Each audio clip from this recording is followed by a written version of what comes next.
And we can cross to Beirut, and journalist Jad Shahrour, spokesperson at the Samir Kassir Foundation. Thank you for being with us here on France 24.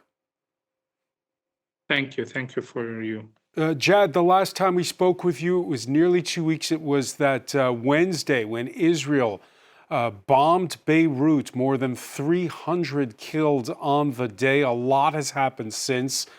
Let's begin with what's going on in Paris. How does it fit into the bigger puzzle?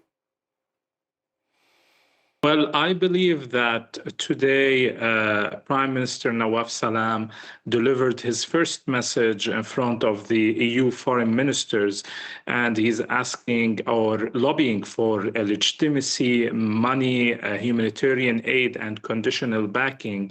And in the coming minutes, he will be meeting the French president, and I think the topic will be around security, ceasefire, discipline, and the role of the Lebanese state, especially that historically Paris played a very positive role in supporting Lebanon.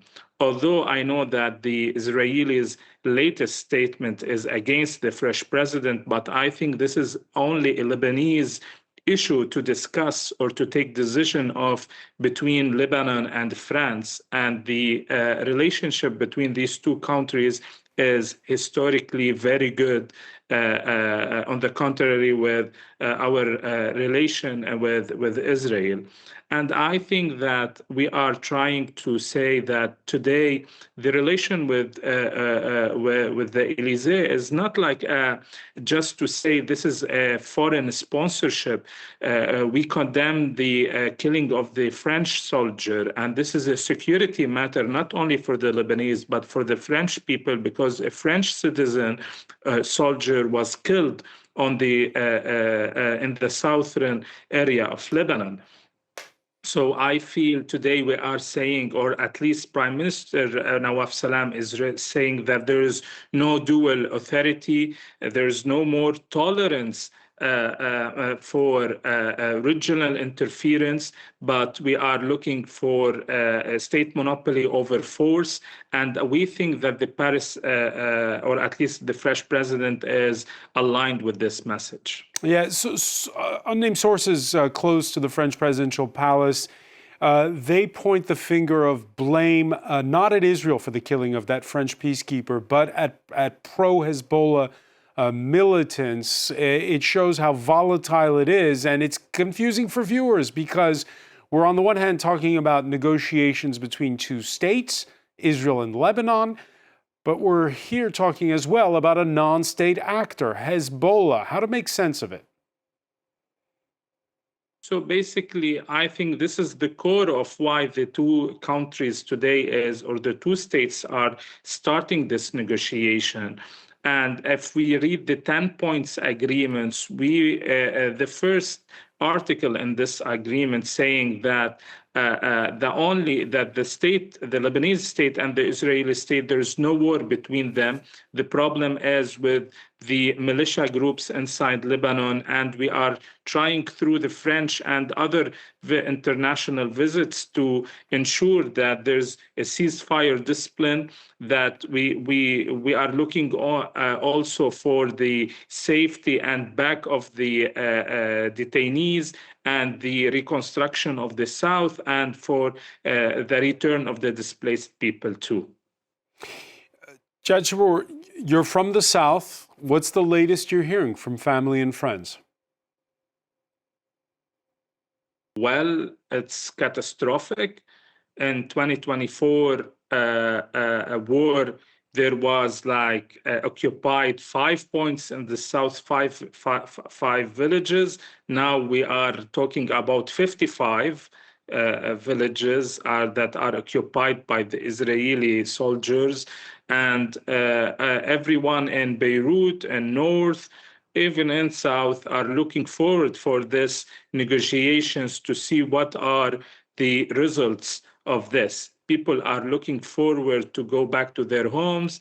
This is one of the main points that Nawaf Salam is trying to lobby for, that we are going to this conversation, to this negotiation, but there's certain points that we are ensuring that we want it to happen. First of all is the ceasefire. Second is the return of the detainees. Third, the return of the displaced people and the reconstruction, and to stop or at least to respect the 1701 agreement between the two states.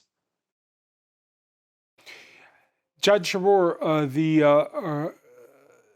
the situation where you are in Beirut with so many displaced people, we've read reports of some who are returning during this 10-day ceasefire. Have you witnessed that?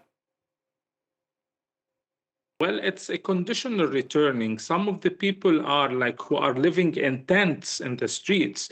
They are locking their tents for 1 day or two to go back to, for example, the southern suburban of Beirut to check their homes if the building is fully destroyed or partially destroyed, if they can get some clothes or materials from their homes. But I can assure that Lebanese are still under pressure. They don't know anything about their future, and everyone is looking into this negotiation in a very tense situation.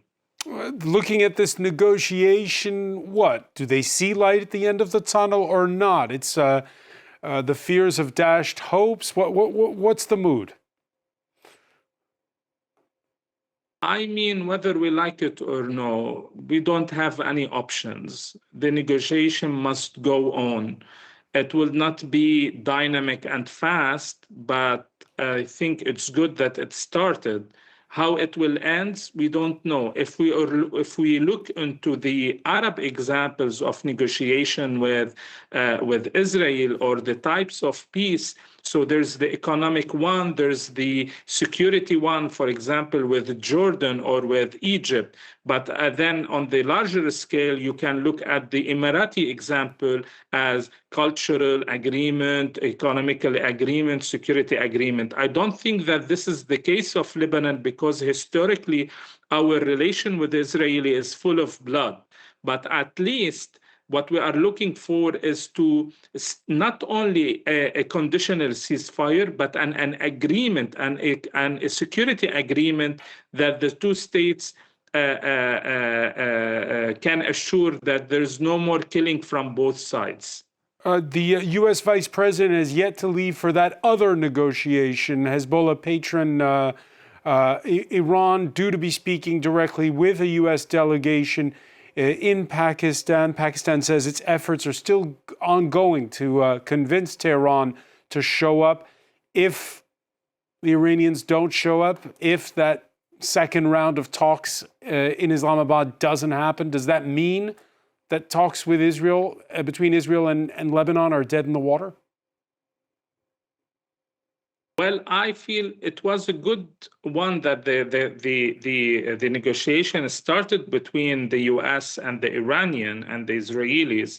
But if I can conclude one thing from this negotiation in Islamabad, that this has created a room for Lebanon to take a different track, or to single its track from what's going on between U.S. and Iran, and to create a separate line on the negotiation between Lebanon and Israel. And I think this is the right case if we are looking to form a country of a state of institutions, because we cannot to let Iran be our spokesperson. We are a state, we have our government, and we need to control this negotiation the way we see it, the way we feel it's better for our state.